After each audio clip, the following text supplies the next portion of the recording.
Saber rattling ये एक word होता है इंग्लिश में। इसका मतलब होता है कि एक सांप होता है जो हमला करने से पहले अपने पूंछ के एंड में लगे हुए झुनझुने को जोर से बजाता है। तो कई बार बॉर्डर पर ये मंथ्स ऑफ टेंशन, महीनों तक चलने वाला, 3-3 महीने चलने वाला ये जो बॉर्डर का टेंशन है, कई लोग मानते हैं ये बिल्कुल उसी सैबर रेटलिंग सांप के झुनझुने की तरह है। क्या पता एशिया के दो बड़े giants line of actual control पर कभी टेंशन इतना बढ़ जाए कि वो एक दूसरे को काट बैठे। फिर उसके बाद ये होता है कि किसी न किसी मल्टीनेशनल फोरम का एक बहुत बड़ा अधिवेशन आने वाला होता है, शंघाई कोऑपरेशन ऑर्गेनाइजेशन का या AIIB का या ब्रिक्स का एक बहुत बड़ा कन्वेंशन होने वाला होता है। तो फिर दोनों फॉरेन मिनिस्टर या दोनों प्राइम मिनिस्टर और प्रेसिडेंट जब मिलते हैं तो वो अपनी अपनी आर्मीज से कहते हैं कि विड्रॉ करो, और फिर टेंशन्स कम होते हैं। और उसके बाद दोनों जॉइंट स्टेटमेंट देते हैं कि साहब दोनों कंट्रीज़ अपने बीच में ईज ऑफ टेंशन करेगी, दोनों कंट्री अपने बीच में मिलिट्री कॉन्फ्लिक्ट को जितना हो सके उतना लिमिट करेगी, और दोनों मिलिट्रीज़ को ये कहा गया है कि क्विकली डिसएंगेज करें। क्विकली डिसएंगेज मतलब जल्दी से जहाँ जहाँ वो मौजूद हैं उसे खाली करें, पीछे जाएं, मेंटेन प्रॉपर डिस्टेंस, और टेंशन को कम करने के लिए जो भी कर सकते हैं वो करें। उसके बाद वो कहते हैं कि साहब हम दोनों रीअफर्म करते हैं, एक दूसरे को भरोसा दिलाते हैं कि जो हमारा कंसेंसस बना हुआ है कोऑपरेटिव रिलेशनशिप का वो चलता रहेगा। उसके बाद इंडिया के प्राइम मिनिस्टर वहाँ जाते हैं तो वुहान में प्राइम मिनिस्टर नरेंद्र मोदी और प्रेसिडेंट शी जिनपिंग एक दूसरे का हाथ पकड़ कर चलते हैं, या फिर वो यहाँ आते हैं तो गांधी जी का चरखा चलाने के लिए वो अहमदाबाद में जाते हैं। तो ये जो कमिटमेंट है दोनों कंट्रीज़ का, that they would not take any action, और फिर ऐसा क्या होता है कि दोनों स्ट्रेटेजिक राइवल्स बॉर्डर पे एक दूसरे के सामने इतने करीब आ जाते हैं कि फिर हाथापाई होती है, मारा जाता है। कई बार तो 20-20 इंडिया के सैनिक शहीद हुए, और कई बार तो चाइना के सैनिक ज़्यादा शहीद होते हैं। तो ये जो स्ट्रैटेजिक राइवलरी और पार्टनरशिप के बीच में उतार चढ़ाव है, इस गुत्थी को समझने के लिए ये सीरीज़ ऑफ लेक्चर्स है जो हम कर रहे हैं। दोनों कंट्री का कहना है कि साहब बायलैटरल बाउंड्री अफेयर्स जो है, यहाँ पर दोनों मिलिट्री से ये कहा गया है कि वो पीस एंड ट्रैंक्विलिटी, शांति व्यवस्था बनाए रखे और मैटर्स को एस्केलेट ना होने दे। एस्केलेट मतलब मैटर्स को हद से ज़्यादा बढ़ने ना दे। लेकिन दोनों ही कंट्रीज़ के वहाँ हैवी ट्रूप्स हैं, दोनों ही कंट्रीज़ एक दूसरे पे भरोसा नहीं करती, दोनों ही कंट्रीज़ के वहाँ पर मोस्ट मॉडर्न मिलिट्री इक्विपमेंट लगाए हुए हैं। बस ये है कि हम चाइना की बात को हमारे मीडिया में नहीं लाना चाहते हैं, और उसके लाने से जो रूलिंग पार्टी उसके वोट खराब होते हैं, और उस तरफ की बात को कैसे भी पाकिस्तान की तरफ मोड़ देते हैं, क्योंकि पाकिस्तान हमसे कमज़ोर है, उसको दबाने को चलने पे हमें इलेक्शन फ़ायदा भी होता है। तो बाउंड्री का जो क्वेश्चन है उसके लिए एक वर्किंग मैकेनिज़्म बना हुआ है फॉर कंसल्टेशन, जिसमें दोनों देशों के प्रतिनिधि आपस में बात करते हैं। और इंडिया चाइना बॉर्डर अफेयर्स, इसको चाइनीज़ भाषा में WMCC कहते हैं, उसका कुछ अलग ही फुल फॉर्म है, वो भी अपनी मीटिंग्स करते हैं। और तकरीबन 43 राउंड्स ऑफ मीटिंग के बाद भी बॉर्डर एरियाज़ जो हैं और लाइन ऑफ एक्चुअल कंट्रोल जो है वहाँ पर किसी तरह की शांति नहीं है। Actually line of actual control ये बहुत रिडंडेंट हो गया है। क्यों? ऐसा कहा जाता है कि चाइना जो है वो बहुत अंदर तक इंडिया की बॉर्डर्स में घुस गया है, उसने स्टेटस को पलट दिया है। और जब स्टेटस को पलट दिया है, मतलब स्टेटस को मतलब जैसी स्थिति थी, यथास्थिति, उसको उसने पलट दिया है। तो इंडिया का साइड ये डिमांड करता है कि बात तभी होगी जब आप नई जगह जहाँ आप आए हो वहाँ से पीछे जाओ और लाइन ऑफ एक्चुअल कंट्रोल की इज्जत करिए, उसको मानिए। चाइना कहता है कि मैंने लाइन ऑफ एक्चुअल कंट्रोल को कभी माना ही नहीं। 1959 से मैं अपना क्लेम फॉरवर्ड कर रहा हूँ कि तिब्बत की बॉर्डर ही इंडिया के साथ दरअसल चाइना की बॉर्डर है। जब प्रधानमंत्री नरेंद्र मोदी ने इलेक्शन जीतने के लिए जम्मू एंड कश्मीर एंड लद्दाख की स्टेट को भंग किया, उसके कॉन्स्टिट्यूशनल स्टेटस को स्क्रैप किया, लद्दाख को यूनियन टेरिटरी बना दी और अक्साई चीन और लद्दाख को इंडिया के मैप पे यूनियन टेरिटरी की तरह लिया गया। तो चाइनीज़ ने जितना जल्दी हो सके ग्राउंड पर अपने इंफ्रास्ट्रक्चर को बनाकर कुछ फैक्ट्स को बदलने की कोशिश की। इस वजह से हाल के दिनों में बहुत ज़्यादा टेंशन्स एस्केलेट हुए हैं, खासकर ईस्टर्न लद्दाख रीजन में, साइनो इंडियन बॉर्डर में कई बार मैटर्स हाथ से निकल गए हैं। और 45 इयर्स की हिस्ट्री में पहली बार ऐसा हुआ है कि चाइना और इंडिया के ट्रूप्स ने एक दूसरे को वार्निंग शॉट्स चलाकर वार्निंग दी है। अगस्त 29, अगस्त 30 और सितंबर में दरअसल फायरिंग हुई है। दोनों साइड से पूछिए तो दोनों देशों का मीडिया कहता है कि ईच अदर आर रिस्पॉन्सिबल, वो रिस्पॉन्सिबल है, ये रिस्पॉन्सिबल है, उन्होंने पहले फायर आर्म्स नहीं यूज़ करने का कमिटमेंट तोड़ा, नहीं उन्होंने पहले फायर आर्म्स नहीं यूज़ करने का कमिटमेंट तोड़ा। जबकि 1996 में एक एग्रीमेंट हुआ था। एग्रीमेंट का नाम है confidence building in the military field. और confidence building in the military field कहता है कि इंडो चाइना बॉर्डर पे देयर इज़ अ क्लॉज कि आप फायर आर्म्स को नहीं यूज़ करोगे within 2 kilometres of the line of actual control. जो 2 किलोमीटर है लाइन ऑफ एक्चुअल कंट्रोल, उसके पास आप फायर आर्म्स मतलब बंदूक का इस्तेमाल नहीं करो। इंडियन गवर्नमेंट ने ये कहा कि आर्मी ने एक प्रीएम्प्टिव ऑपरेशन किया है अगस्त 29-30 को। प्रीएम्प्टिव मतलब खुद साख्ता, खुद होकर एक ऑपरेशन किया है और बहुत सारी स्ट्रेटेजिक हाइट्स जो पोंगोंग लेक पर देखती थी, मतलब पहाड़ों की चोटियाँ जो पोंगोंग लेक के ऊपर थी और साउथ ऑफ पोंगोंग लेक थी, वहाँ चाइनीज़ घुस आए थे। हमने उनको भगाकर दोबारा उन चोटियों पे और पर्वतों की पीक्स पर, माउंटेन की पीक्स पर हमने दोबारा कब्जा किया है। चाइनीज़ गवर्नमेंट ने कहा कि ये स्कर्मिशेस अगर हुई हैं तो वो उसके लिए इंडिया जिम्मेदार है। और उन्होंने कहा है कि साहब स्ट्रेटेजिक हाइट्स पर आप कभी आकर देखिए। चाइना कहता है सेवरल थाउजेंड इंडियन ट्रूप्स, कई हज़ार इंडियन ट्रूप्स हैं जो सितंबर के महीने में इंडिया ने वहाँ लगा के रखी है। चाइनीज़ साइड ने ये भी कहा कि इंडियन ट्रूप्स ने पीएलए के पोजीशंस को टारगेट किया पहले गन फायर के साथ। इंडिया के ट्रूप्स ने पहले टारगेट किया पीएलए के पोजीशंस पे गन फायर के साथ। इंडिया के ट्रूप्स ने पहले इन्फ्रिंजमेंट मतलब एनक्रोचमेंट किया है लाइन ऑफ एक्चुअल कंट्रोल पे। और इंडिया खुद कह रहा है प्रीएम्प्टेड। प्रीएम्प्टेड का मतलब क्या होता है? मैंने पहले खुद साख्ता, मैंने पहले एक्शन लिया, प्रीएम्प्टेड। इंडिया ने कहा कि नहीं साहब, हमने आपके इलाके में कोई प्रीएम्प्टेड स्ट्राइक नहीं किया है। पोंगोंग सो के दक्षिण एरिया में, पोंगोंग सो वही लेक है साहब जिसको आपने 3 इडियट्स मूवी के आखिरी सीन में देखा। इसका जो सदर्न वाला साइड है वो हमारे पास है और वो वाला साइड जो तिब्बत के साइड है उस पर चाइना ने कब्जा कर दिया है। तो इंडिया ने कहा कि पोंगोंग सो के सदर्न बैंक पर आपकी ट्रूप्स कभी नहीं थी। आपने वहाँ इलीगल ट्रेसपासिंग करी, आपने वहाँ पर आकर अपना जमावड़ा लगा दिया और हमें ये डर था कि आप वही करेंगे जो बॉर्डर के अलग अलग हिस्सों के साथ करते हो। पूछा क्या करते हैं? कहा आप वहाँ पर इंफ्रास्ट्रक्चर बनाते हो।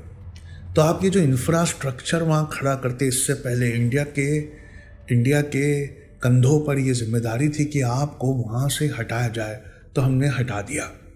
We wanted to maintain the peace and tranquillity, लेकिन साहब आप हमारे एरिया में पहले घुसे। चाइना ने पलट के कहा कि नहीं साहब, हम 1 इंच चाइनीज़ टेरिटरी भी लूज़ नहीं कर सकते। तो रो हुआ और उसमें हमारे 20 इंडियन सोल्जर्स की जान गई। हमारे डिफेंस मिनिस्टर राजनाथ सिंह जब वहाँ गए तो उन्होंने कहा कि रिस्टोरेशन और स्टेटस को एंटे होना चाहिए। अब आपको इस लैटिन प्रोवर्ब का मतलब समझना पड़ेगा। स्टेटस को यानी यथास्थिति, एंटे इससे पहले जो थी वहीं पर वापस दोनों ट्रूप्स को लौटना पड़ेगा। स्टेटस को एंटे जब तक नहीं होगा तब तक ईस्टर्न लद्दाख में फ्रिक्शन खत्म नहीं होगा और एक्सपीडिशियस त्वरित तुरंत विड्रॉल होना चाहिए of all the military forces. Indian government ने अभी तक खामोशी है, उसका अपना इलेक्टोरल भक्त है, उनका दिल नहीं दुखा सकती, इसलिए एक्चुअली लॉस ऑफ टेरिटरी हुआ है कि नहीं ये इंडियन गवर्नमेंट ने आज तक एक्नॉलेज नहीं किया है। लेकिन अनडिफाइंड एलएसी है ईस्टर्न लद्दाख में और चाइना वहाँ तक आ रहा है जहाँ तक वो आ सकता है। और हमारे डिफेंस मिनिस्टर का ये कहना कि यथास्थिति स्टेटस को एंटे, मतलब आज जो हालात है इससे पहले जो हालात थे वहाँ पर वापस ट्रूप्स जाए तभी कोई बात होगी। स्टेटस को एंटे ये बता रहा है। और प्रीएम्प्टेड स्ट्राइक मतलब हमें उठकर उनको भगाना पड़ा, मारना पड़ा। और पोंगोंग सो के दक्षिण तक वो कह रहे हैं कि वो आ गए थे, जो कि एरिया हमारे पास है।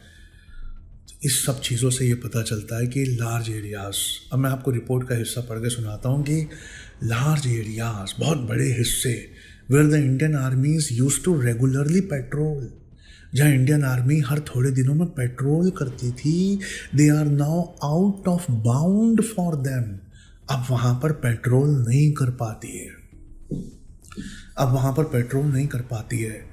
और इंडियन आर्मी चाहती है कि स्टेटस को एंटे मई 2020 से पहले वाला हो जाए, मतलब मई 2020 के पहले जो स्थिति थी वो दोबारा रिस्टोर हो जाए।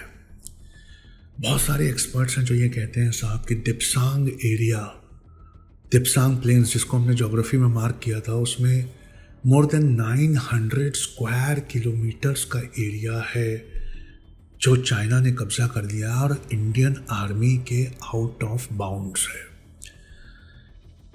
हमारी गवर्नमेंट अपने भक्त मीडिया के जरिए यही कहती है there is no intrusion by the PLA. एक ही रिटॉरिक है, 1 इंच भी हमने लॉस नहीं किया है। लेकिन चीज़ें चेंज हुई हैं और क्लैशेस पड़े हैं। और लास्ट 4 मंथ्स में पेट्रोलिंग राइट्स को लेकर बहुत ज़्यादा क्लैशेस हुए हैं। स्टेटस को के चेंज होने को प्रिवेंट करने के लिए गवर्नमेंट ऑफ इंडिया ने ये कहा है कि पोंगोंग सो के दक्षिण एरिया में, उन पहाड़ों की पीक्स पर, उन सदर्न एरिया में पहाड़ों की पीक्स पर हमने दोबारा कब्जा किया। और डिफेंस मिनिस्टर का ये कहना है कि no force on the earth can stop us from patrolling along the border.